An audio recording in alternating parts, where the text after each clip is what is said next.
What's going on, everybody? I want to talk today about Khmers margin call a couple 3 weeks ago. I'm kind of late to the party on this, but I was on vacation when it happened. I want to talk about the lessons I learned by watching his videos, how to prevent a margin call if you're over leveraged, and some tips and tricks you can use to maybe help you. And yeah, just kind of want to discuss it. This is Mike, the tactical stock scalper. All right. You know what's great about YouTube is that you can look at other people's journeys, particularly in this niche, and see their successes, see their failures, and learn from them, and see what maybe they're doing right and doing wrong in your own mind, right? And implement that into your investing strategy. Now, what I did is when I got back in town, I searched on YouTube Khmers margin call. And man, there was a lot of videos. Now, most of those presenters I have hidden on my feed. You can do the same thing. If there's YouTubers you don't like, you just go their thing and you can tell YouTube to hide them from your feed. And that's what I do if there's presenters, for one reason or another, that I don't want to watch their content.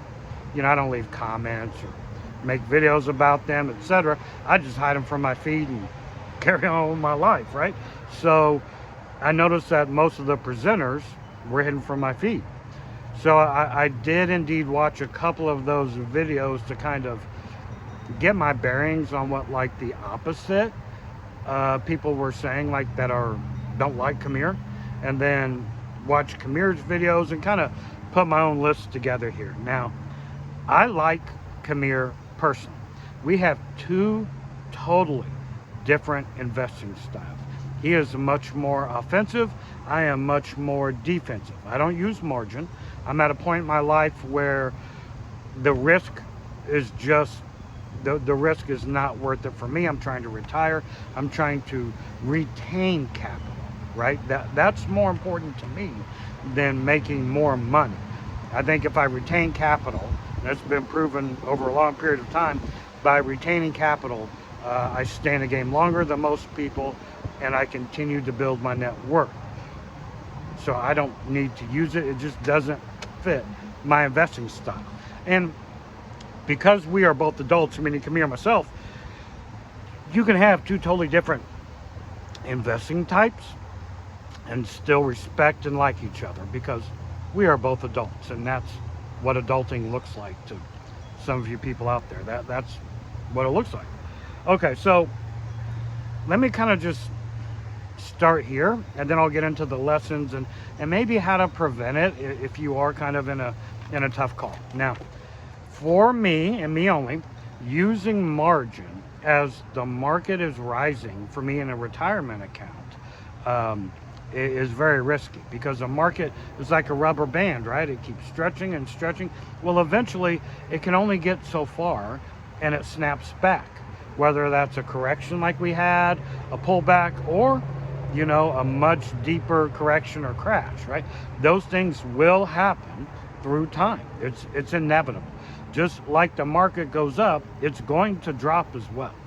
And for me, adding risk as the market is expanding, for me, just doesn't fit my style. I'm selling off positions for profit. I'm not trying to get more profit as it's going higher. I think for me, if I was to use margin, which I have in the past, I use it as a tool at specific points. It has to be a very deep crash or something like that. Then when everyone's freaking out and selling for losses and getting out of positions, yada yada, that's when I go in with margin. So I kind of do it opposite than what I see most people doing. With margin, as the market's going up, you're making a lot of money as it's going up. But as it drops, and if it drops really hard, you can lose that money just as fast or faster than you made it. The market has an ability to punish the greedy as well as punishing the fearful, right? So now, here's my takeaways from Khmer's margin calls and what I've learned. Now, with his individual margin call, it was a nothing burger, right? Nothing happened to him. There was all these videos about, oh my gosh, what's going to happen to Khmer, and people were dancing in the streets, throwing parties, yada yada. At the end of the day, nothing happened, because as soon as the correction hit its level, the bottom, the market started ripping right up again. So nothing happened to him. But I think for those people that may be over leveraged and nothing happened to you, this is a great warning sign of something much sinister that could happen to you in the future. Now, first thing I realized by watching his account, when you're over leveraged and there is a margin call, you got two options. You have to pull money from wherever, your bank, I don't know, 401k, mattress, wherever you got money, and pay off the margin debt. Or you have to sell assets within your account to pay off the margin debt. Neither one of those two appeal to me whatsoever, right?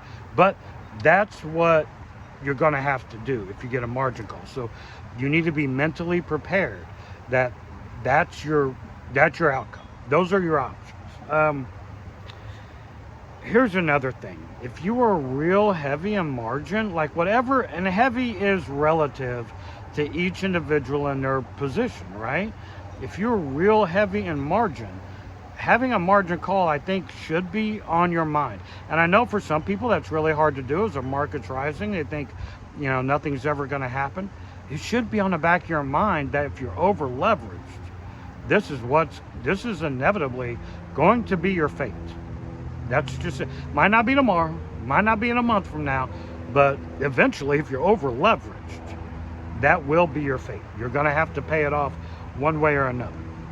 Another thing I learned by watching his content, and he's admitted this, but when he first started, there was only a few ETFs that were paying dividends that he wanted. So he was not on, I don't want to say he was over leveraged, because that's only up to him to determine, right? So it's not fair for me to say, come here, you're over leveraged. It's not fair.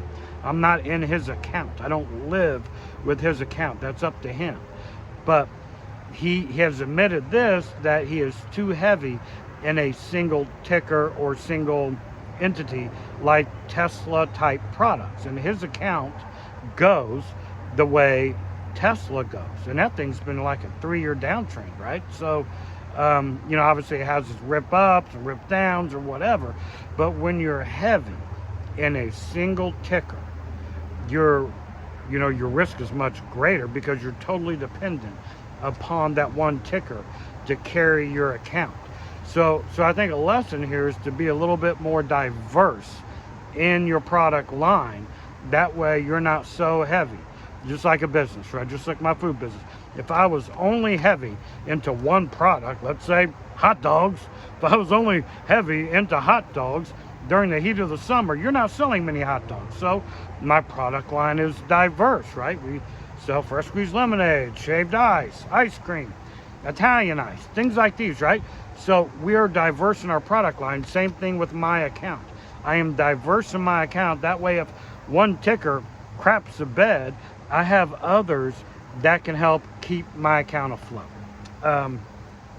Here's another thing, and he doesn't do this, that I've seen. And if you are over leveraged in your mind, and you're too heavy in a single ticker in your mind, then it makes sense to have hedges. What does that mean? That means buying put leaps, right? That means buying inverse funds, things like these, to mitigate the risk, as when inevitably, which will happen, when the market tanks, you have these hedges that will make money for you, therefore helping offset the potential for a margin call, right? Because you're making profit from the hedges, right, that are doing the opposite of what the market is doing. And for some people, they have a hard time with hedges because they're losing money as the market's going up with their hedges. So that's why I think, for me, using hedges is tactical. Using it at certain times. I'll be using Hedges this week. I'm going to make a membership video on that, but before the NVIDIA earnings. But that's why being tactical with your hedges can really save you some pain. I hope you enjoyed the content. This is Mike. Talk to you soon. Bye.